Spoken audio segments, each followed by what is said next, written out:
On the 5th of February 1972, volunteers Phelim Grant and Charles McCann lost their lives in an explosion on the shores of Lough Neagh. This came as a terrible shock in the Tuam area. Their deaths came in the same week as the Bloody Sunday Massacre, and many people, as a consequence of these two events, were inspired to follow the example of Phelim and Charles and join the Republican movement. The local Sinn Féin Common was named the McCann-Grant Common and remained as such until the murder by loyalists of Common member Peter Gallagher, whose name was subsequently added to the Common title. The year 1972 marked the 50th anniversary of the formation of the Unionist state and the end of an era of one-party Unionist rule in Brookborough's Protestant Parliament for a Protestant people. Today, 50 years on from that fateful year, the cause for which those volunteers died is closer than ever. We are nearer than ever to achieving the goal of a 32-county socialist republic. Ógla Phelim Grant was born on September the 12th, 1939 and grew up in the townland of Ballinamullin overlooking Tuam Bay on the County Antrim shore of Lough Neagh. The third son of a family of 8 children, Phelim grew up supporting Erin's Own GAA club and worked locally on major drainage projects, including on farms and GAA pitches in the surrounding area. By the late 1960s, the situation in this part of Ireland had changed dramatically. By this stage, Phelim had already developed a strong interest in Irish history and politics and was a member of the organising committee in Tuam, which marked the 50th anniversary of the 1916 Easter Rising. He had a deep understanding of Irish republicanism and was totally anti-sectarian, working with many families from all traditions in the local area. Phelim attended the Civil Rights March in Duke Street in 1968, and what became one of the most famous images in recent Irish history. The RUC attacked the demonstration in full glare of the world's TV cameras.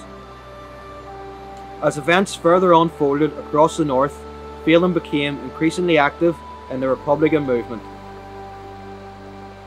By 1971, a local structure of the IRA was established in southwest Antrim, and Phelim Grant became one of its volunteers. He soon developed into a highly committed and respected IRA volunteer and key leadership figure in the local community. Bloody Sunday in Derry on January the 30th, 1972 had a profound impact on the Irish nation and indeed Phelim. IRA recruitment and operations intensified in its aftermath, and tragically, just 6 days later, Ógla Phelim Grant and Charles McCann were killed in an accidental explosion at Ballyganiff.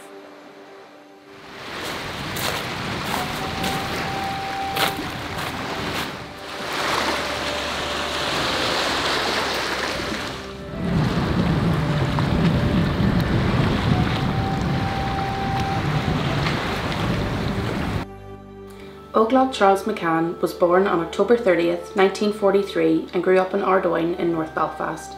The second eldest of 15 children, Charles lived in Northwick Drive and was educated at the local Christian Brothers School. All aspects of Irish culture were important to the McCann family, with several family members playing for Ardoyne Kickhams.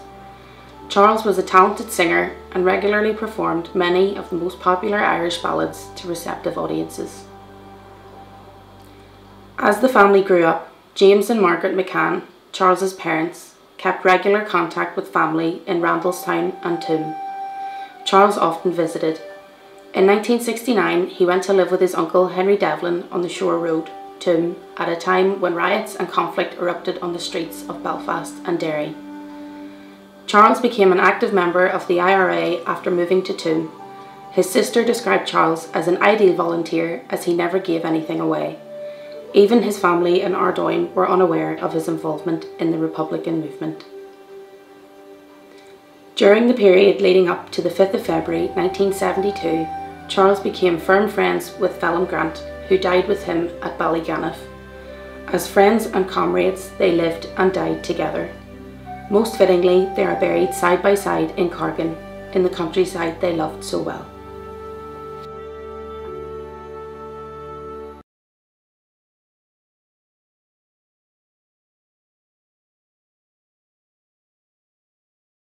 As chair of our local Grant, McCann and Gallagher Common, I would like to thank you all for coming to mark the 50th anniversary of Ogley, Phelim Grant and Charles McCann. I'll now pass you over to our local councillor Henry Cushnan, who will be chairing today's event. Gurmi Agat. Cardia agus a camaradia, the Falcher Rova Leg and Sean you. Tomwich Balya and Shaw, a Kivnu, Oglach Phelim Grant, agus Oglach Charles McCann, of Fur Bass or Son Sirshan Heron, Kega Blaine O'Hen. You're all very welcome here on this wet Saturday, although it's dry at the minute, to remember our comrades Charles and Phelim, who died so tragically exactly 50 years ago today. I wish to extend condolences to the McCann and Grant families on behalf of the Republican movement.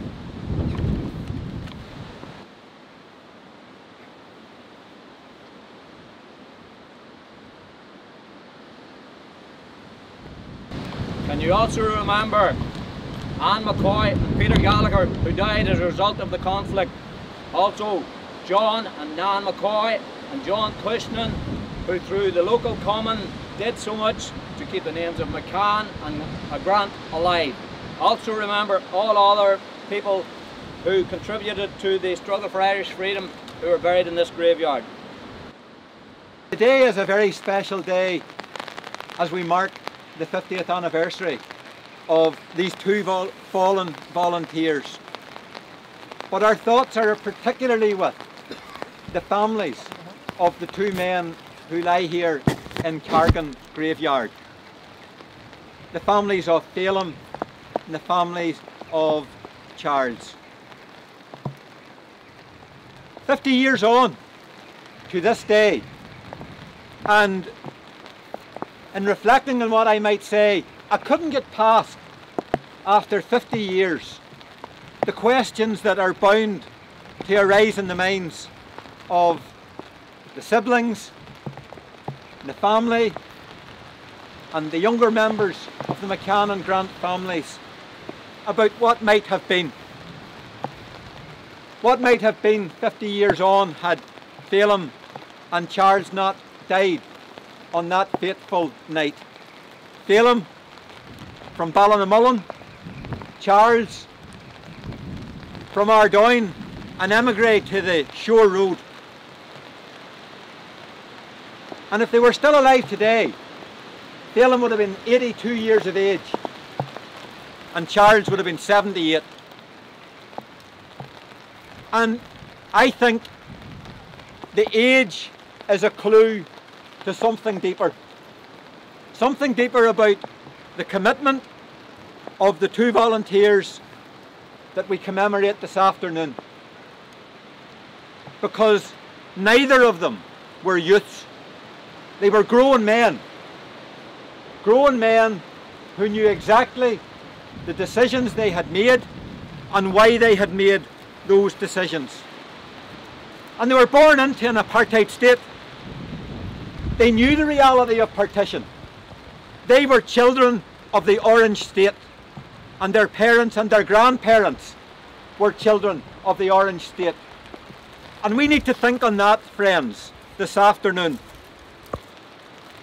But 100 years ago, and last year marked the centenary of the partition of our country, and 50 years ago, in 1972, the North was a completely different place. And by 1967 and 1968, nationalist people and progressive people in the north of Ireland had drawn a line and had decided that they would no longer put up with institutionalised sectarianism and second-class citizenship. Nationalists were standing up. There would no longer be a denial of rights. And there was a response by the Unionist one-party state. The response was to push the civil rights marchers, the civil rights movement off the streets. And they did that with the support of the British state. And by August 1971, the British and the Unionists moved with the imposition of internment in August 1971. And in that same period of days, the massacre at Ballymurphy took place when 11 civilians were shot dead by the British Paratroop Regiment. And 1 week before Bloody Sunday, which we commemorated last weekend, a civil rights protest took place on Magilligan Strand. And those who are older in this crowd will remember that day just as well as they remember Bloody Sunday itself. And some perhaps in this crowd were indeed on Magilligan Strand that Saturday afternoon. But on that afternoon, and I remember this well from what my family, my friends, my uncles, my mother and father, uncles and aunts have told me, they met the Paratroop Regiment on Magilligan Strand that afternoon, and a sense of foreboding was on the air on that strand and Magilligan.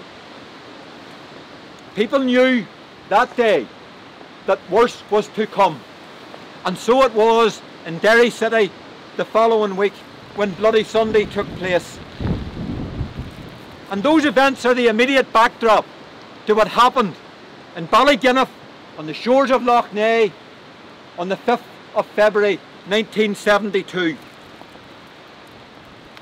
And the story of Phelim Grant and Charles McCann has been well told by Gerard McGee, who in a very fine publication has told the personal and the political and the lives of struggle of these two volunteers.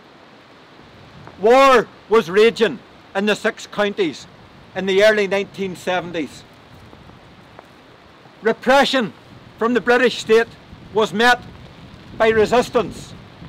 The civil rights movement was being crushed in plain sight.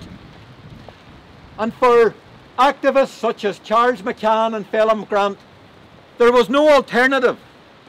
There was no alternative at that stage. The only recourse was to armed struggle to effect change. And that was the context, friends, that brought both Charles and Phelim into the ranks of Óglaigh na hÉireann. And Bloody Sunday and the events at Ballyginniff on the 5th of February were a catalyst for many, many, many more men and women joining the ranks of the Republican Army in this area, in this county, across the north and throughout the island of Ireland. Acharja, we are here to commemorate our patriot dead this afternoon, who fell in action. But we do so with great humility. War is never to be glamorised. Even when armed struggle is legitimate, it can never be romanticised. But it's right that we honour and commemorate our patriot dead. And it is also right that we acknowledge the loss of all those others who died as a consequence of the war in Ireland. But the peace settlement that today we enjoy, in 1998 with the signing of the Good Friday Agreement, it drew a line under the political conflict. It drew a line under the need for political violence and the need to continue armed struggle in this society.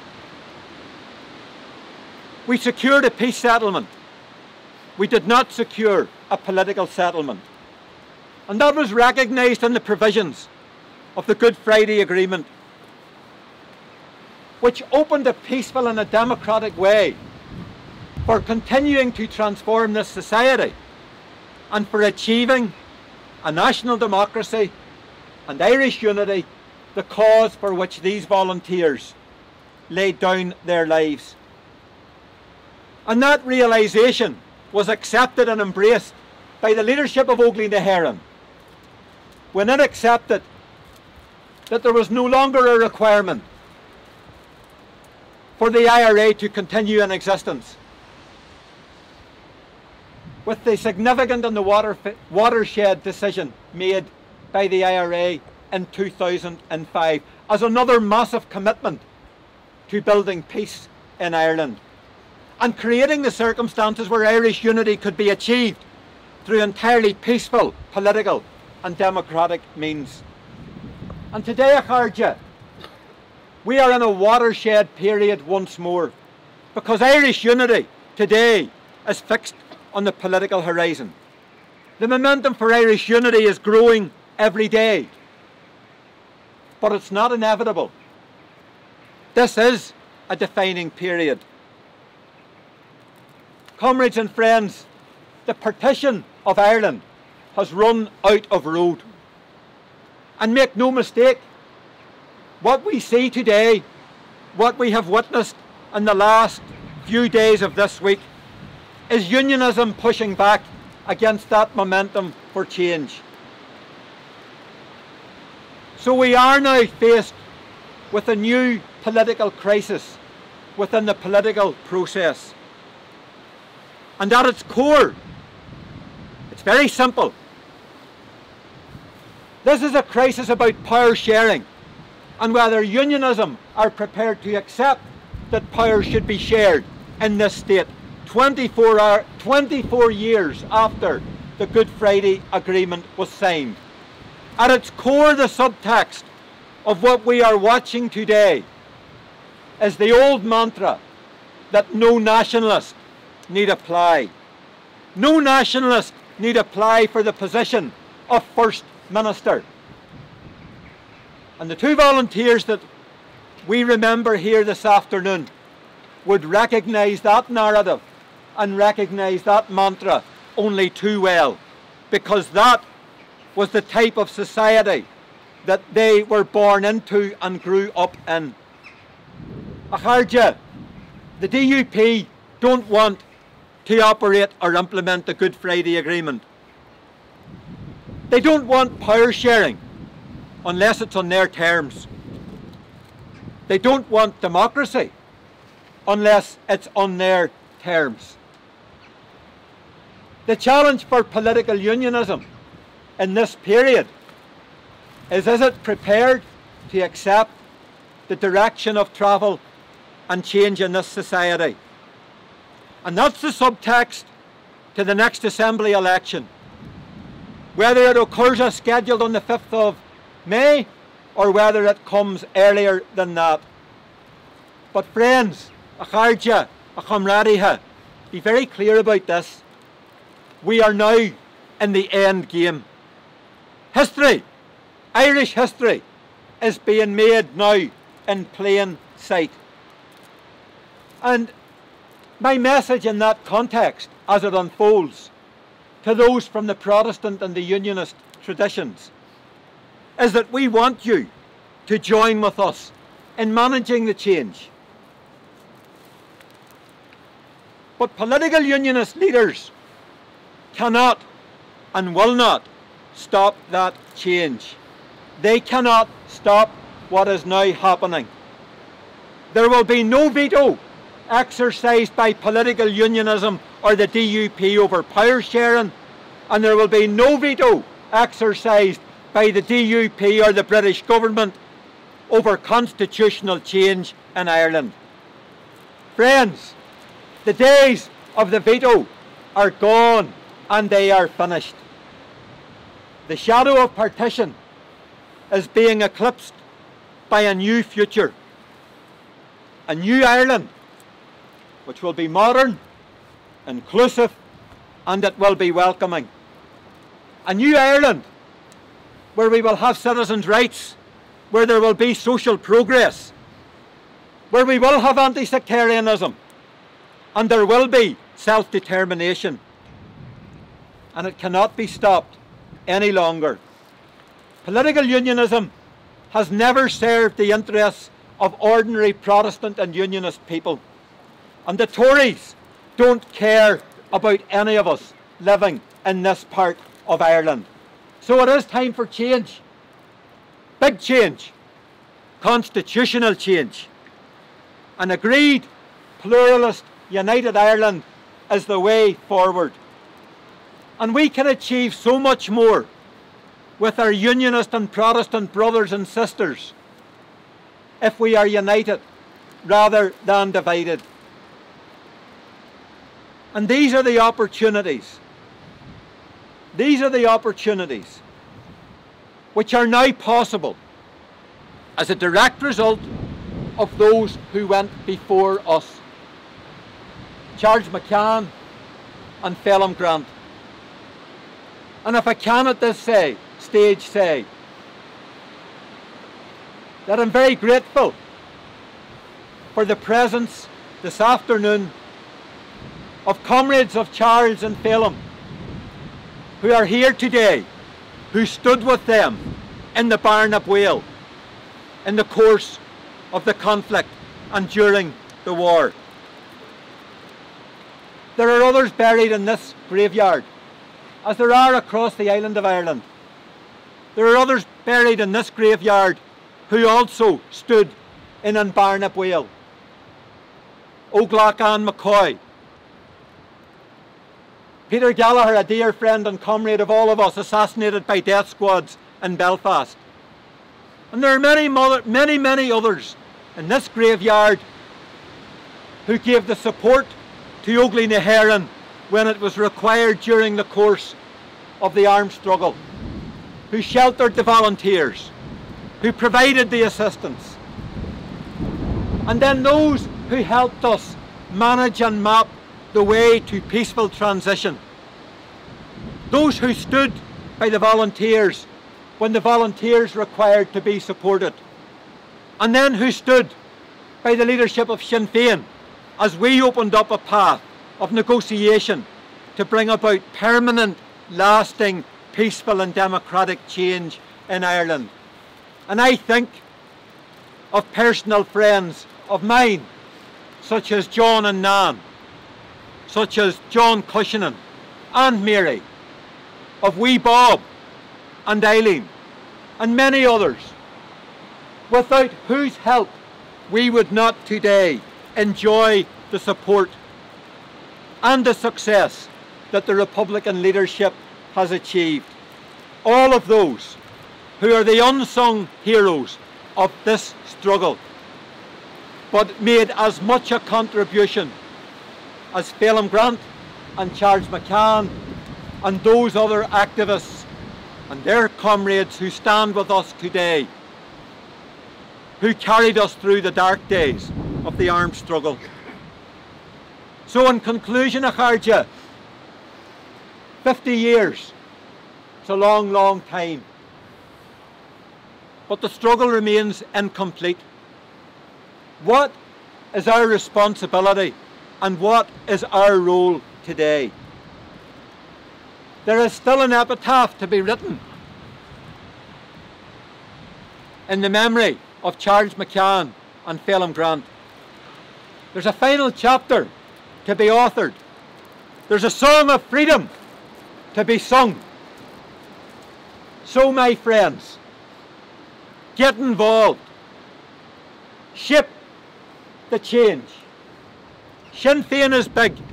We're the largest party on the island of Ireland, but we're still not big enough to take us over the tipping point. So make history. My appeal to you today is, if you haven't joined Sinn Féin, become involved in the party. The election on the 5th of May, or whether it comes sooner, is going to be a watershed in the history of our island. Every single one of us have a role to play in that election. And my appeal to you all is, here in South Antrim, step forward, step up, and let's produce the biggest ever Republican vote for Sinn Féin in this constituency, and play our part in driving forward the change, ensuring that the peace process is embedded, and ensuring that we move our struggle forward towards that day when we secure self-determination, a national democracy, and the republic for which Phelim Grant and Charles McCann gave their lives. Míle buíochas, míle buíochas, Díobh go léir.